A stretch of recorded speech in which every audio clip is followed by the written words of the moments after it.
What's up guys, and welcome to the patch overview for 4.18 Journey to Asgard. As the name implies, the Odyssey takes us to the next step on the journey, the Norse Pantheon. First up for Odyssey skins, Fenrir gets a bit of crossover love with his wolf spirit inspired skin, Inugami Fenrir.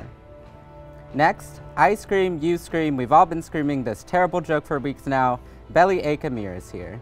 Next, Daji is a bird of a different feather, peacock specifically, with sequin sadist Daji. And finally, Nike trades in her golden wings and becomes the harbinger of the battleground.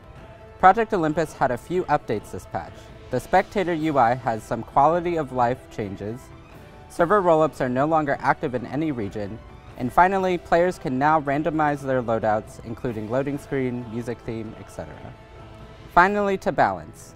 RTO sees some very slight adjustments to her protection debuff from her passive, and life tap has a slightly increased cooldown.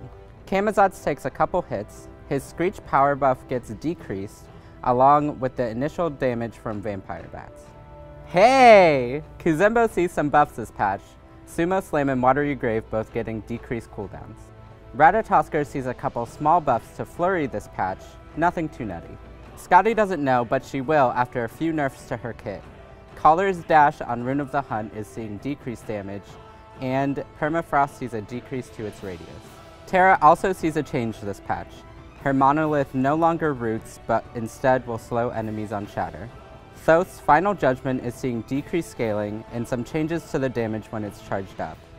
And finally, Tyr sees some buffs this patch.